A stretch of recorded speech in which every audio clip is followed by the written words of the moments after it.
مجھے یاد ہے دلی میں ایک مشاعرہ ہوا کرتا تھا، شنکر شاد مشاعرہ، اسے انڈو پاک مشاعرہ بھی کہتے تھے.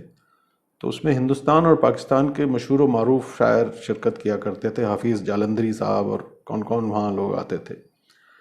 یہ مشاعرہ دلی کے نامی گرامی رئیس تھے، دلی کلاتھ مل کے مالک سر شنکر لال، جو شنکر تخلص سے یعنی نام دپلوم سے لکھا کرتے تھے خود، اور ان کے بھائی تھے سر شری رام، تو ان کے بیٹے تھے لالا مرلی دھر، جو شاد نام سے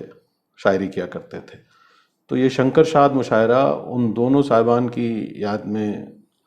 آرگنائز کیا جاتا تھا، اور اس مشاعرے کے پاس ملنے اس زمانے میں اتنے ہی مشکل تھے جتنے آج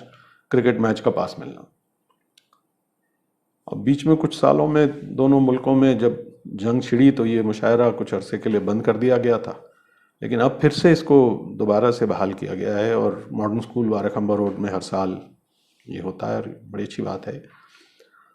اردو ایک ایسی خوبصورت زبان ہے کہ جس کے ہر شعر و ادب میں، ہر نغمہ و سخن میں اس کا حسن، اس کی چاشنی جذب ہے. اردو نے ادب کو، لٹریچر کو یقیناً بڑی زینت بخشی ہے، بڑا حسن بخشا ہے. یہ بھی دیکھا گیا ہے کہ جو لوگ نہیں بھی سمجھتے اردو کو، وہ اس کی لوچ اور اس کی خنک سے متاثر ضرور ہوتے. گلزار صاحب نے اردو کے بارے میں کیا خوب کہا ہے: مزہ گھلتا ہے لفظوں کا زباں پر، مزہ گھلتا ہے لفظوں کا زباں پر، کہ جیسے پان میں مہنگا کمام گھلتا ہے. یہ کیسا عشق ہے اردو زباں کا، نشہ آتا ہے اردو بولنے میں. گلوری کی طرح ہیں منہ لگی سب اصطلاحیں، لطف دیتی ہیں حلق چھوتی ہیں. اردو ایسا لگتا ہے حلق سے جیسے مے کا گھونٹ اترتا ہے. بڑی ارسٹوکریسی ہے زبان میں،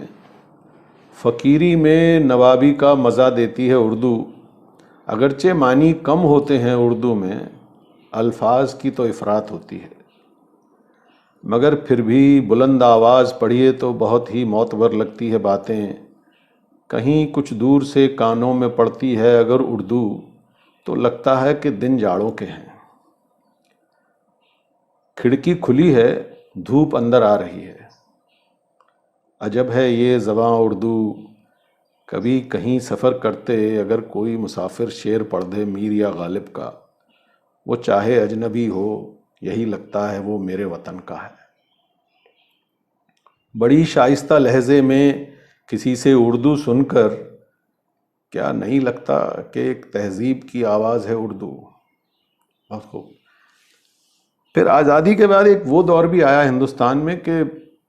پارٹیشن ہوا تھا، فرقہ پرستی معاشرے پہ حاوی تھی، تو اردو دھیرے دھیرے حاشیے پہ سرکا دی گئی. کچھ سالوں بعد جب سرکاری طور پہ مرزا غالب کی برسی کا 1 سال اہتمام کیا گیا تو لوگوں کو بڑی حیرت ہوئی، اور ساحر لدھیانوی صاحب نے تو اپنے بڑے خاص طنزیہ انداز میں یہ کہا تھا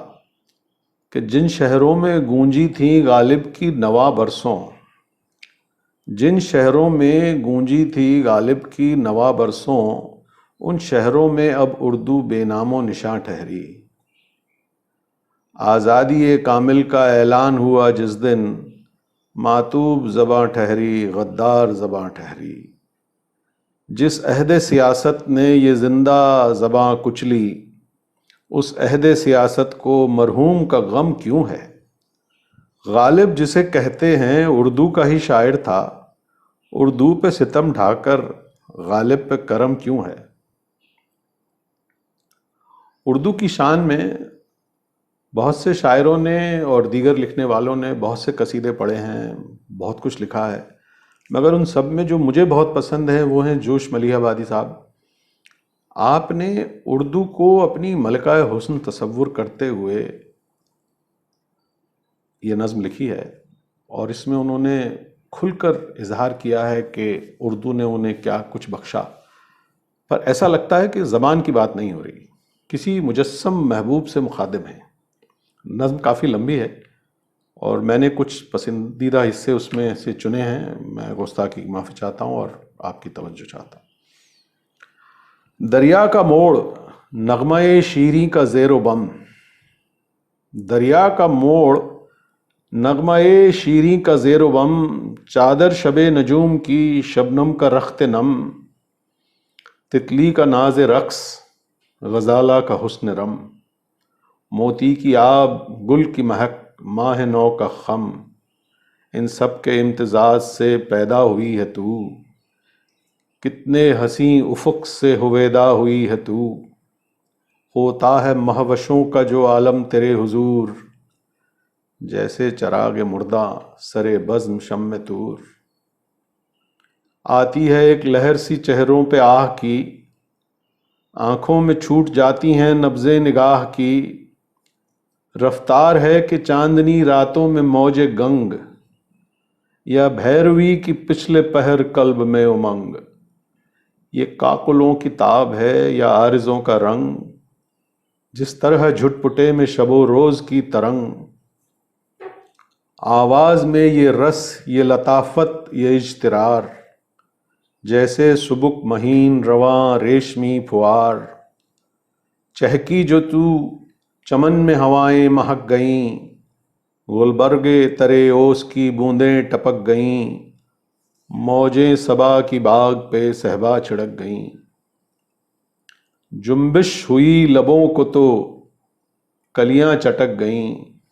چشمے سیاہ میں وہ تلاطم ہے نور کا، جیسے شراب ناب میں جوہر سرور کا، چہرے کو رنگ و نور کا طوفاں کیے ہوئے، شم و شراب و شعر کا عنواں کیے ہوئے، ہر نقش پاک و تاج گلستاں کیے ہوئے، سو طور ایک نگاہ میں پنہاں کیے ہوئے، آتی ہے جب چمن میں تو اس طرز و طور سے، گل دیکھتے ہیں باغ میں بلبل کو غور سے، میرے بیان میں سحر بیانی تجھی سے ہے، روئے سخن پہ خون جوانی تجھی سے ہے، میرے بیان میں یہ جو وفور سرور ہے، تاکہ سخنوری میں جو یہ شم طور ہے، یہ جو میرے چراغ کی ضو دور دور ہے، سرکار کی ہی موج تبسم کا نور ہے، شعروں میں کروٹیں یہ نہیں سوز و ساز کی، لہریں ہیں یہ حضور کی زلف دراز کی، اور یہ مجھے بہت پسند ہے، ہوشیار اس لیے ہوں کہ میں خوار ہوں تیرا، صیاد شعر ہوں کہ گرفتار ہوں تیرا، لہجہ ملیح ہے نمک خوار ہوں تیرا، صحت زبان میں ہے کہ بیمار ہوں تیرا، تیرے کرم سے شعر و ادب کا امام ہوں، تیرے کرم سے شعر و ادب کا امام ہوں، شاہوں پہ خند ازن ہوں کہ تیرا غلام ہوں۔ دوستو مجھے نہیں معلوم آپ کی کیا کیفیت ہے اس وقت یہ سب سن کے، پر میں تو جب بھی اسے پڑھتا ہوں اردو سے عشق پہلے سے اور زیادہ ہو جاتا ہے۔ روزمرہ کی زندگی میں یوں تو اردو لفظوں کا بہت سا استعمال ہندی میں بھی ہوتا ہے، لیکن پھر بھی اگر اس پیشکش میں تلفظ میں کوئی غلطی ہوئی ہے تو میں معذرت چاہتا ہوں، اور اگر